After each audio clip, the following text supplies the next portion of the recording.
Oh, hey, Matt. Hey. How are you? It's actually nice to speak with you. Good. So you were asking about medical. This is part 2 of a video where Matt and Pauline in part 1 talk about their cost of living in Kuala Lumpur, a beautiful suburb there. And then part 2 now, Matt's going to go into a little more detail about some surprise medical expenses he had in Malaysia and how they relate to what those expenses would have cost in the US. Here we go. Yeah. So when I came over here, when I was in the States, I was looking for somebody to help with getting rid of some mercury that I discovered that I had in my system.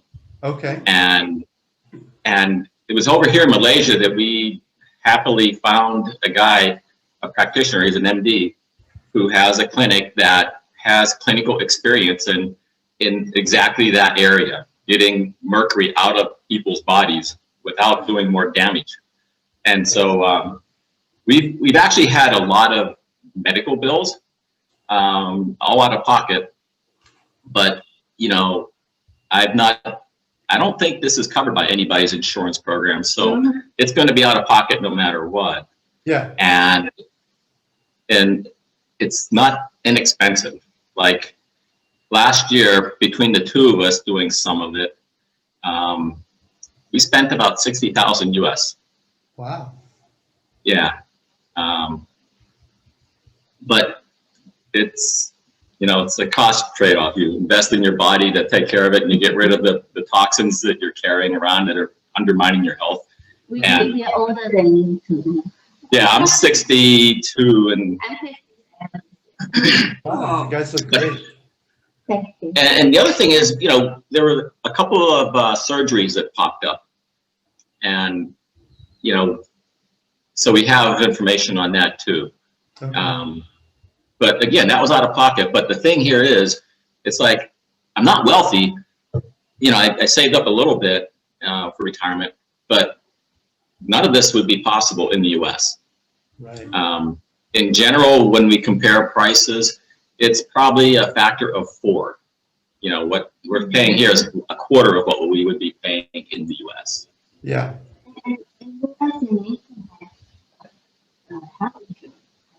Yeah, otherwise, like, because it's not affordable, it would just destroy whatever savings you had. Yeah. And I've experienced the same thing, Matt. So, yeah. I mean, then, not just Malaysia, but go ahead. I'm sorry.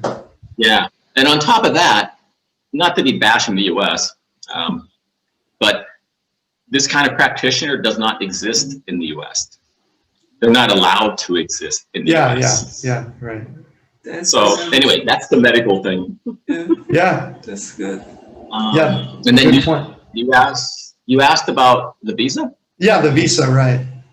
Oh, It was 30 ringgit. 30 ringgit? Yeah, for some visa. Right. yeah, But you have to queue up like 6 o'clock in the morning. yeah. Okay. And right now, my visa's expired because the queues are so long. Like, it expired on the 23rd of December, and it was not possible to get an appointment in December to renew it. Yeah, the MCO.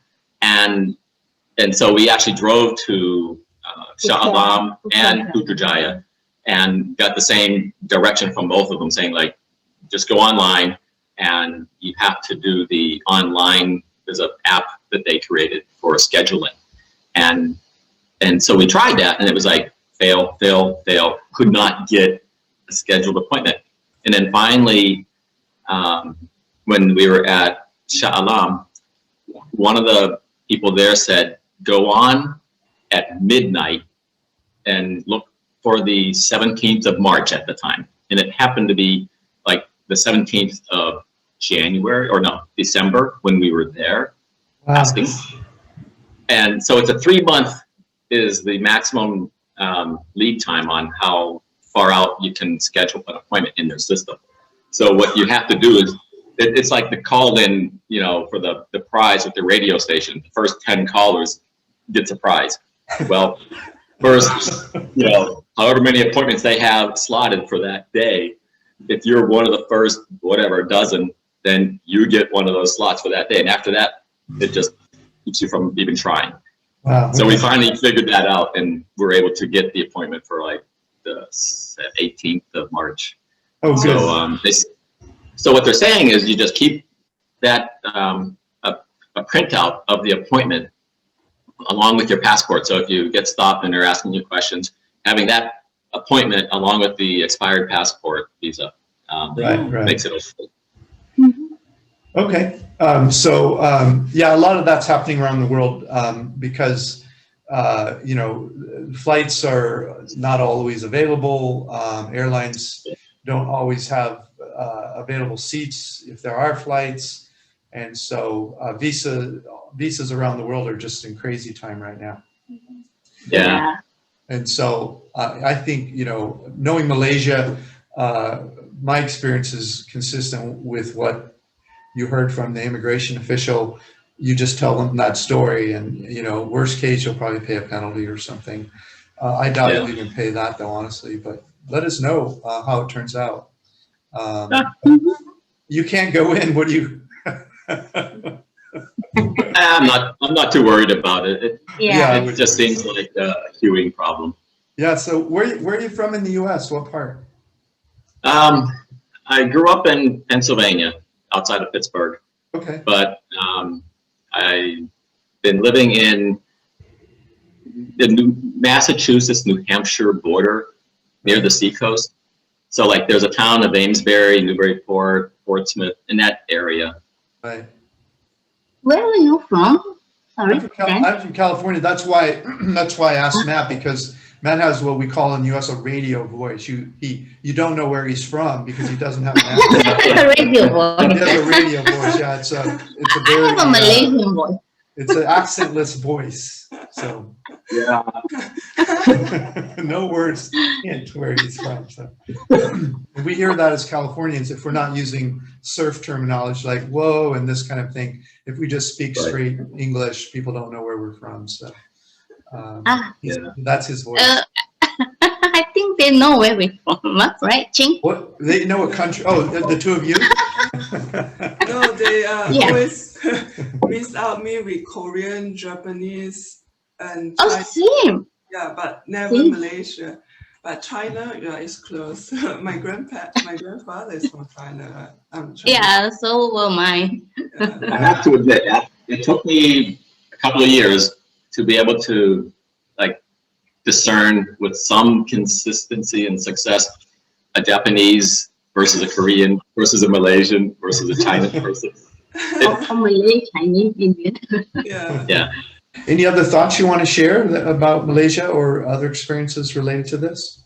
Well, there's several places to stay in Malaysia, like Penang, you know. Of course, our cost of living here now is a little bit higher than, say, $1,000. Right. It's a little bit higher than that, but you can get below that. You know, there are areas that you can go below than $1,000. Yeah. But again, it depends on exchange rate later.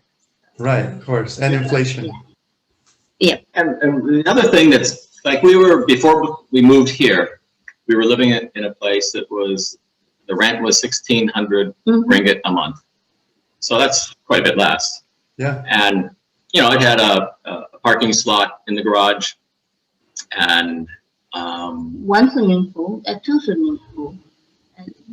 Not really a good gym. Yeah, it was kind of adequate, maybe. Yeah. But it was safe. It was clean. And one of the things that appeals to us about this place is it has a very large balcony. They call it the sky garden or something like that. So, you know, in order to be like you're outside a little bit or feel like you're outside a little bit, having the balcony was significant. It was important to us. Yeah, especially now with people spending a lot of time at home because of, you know, the COVID thing. Right. Yeah, to have that outdoor activity available. Yeah. Yeah. A few months ago, I went and viewed one-room apartment, and it was going for like 1,300 or 1,400 ringgit. Okay. So it's good, and it's quite spacious. it was like 700 square feet. Yeah, and that's a nice With area kitchen. that's a nice area of KL you're in. So it's a very safe and beautiful part of Kuala Lumpur. So. Well, thank you so much for taking the time to share with our audience, expense information. It's it's helpful to people to see real faces and hear real voices, and to just get an idea of what it costs to live around the world. And well, thanks so much, you two. Yes. Thank you. You. Okay. Bye. All right. Have a great day. Take care. Okay, you too. Bye-bye. Bye. Thanks for watching this video. Please click like, subscribe, or comment if you've enjoyed the video. And if you want to see part 1 of the video, just click the link in the notes below this YouTube video. You'll find the information there about the first video and all the expenses detail that were talked about in part 1.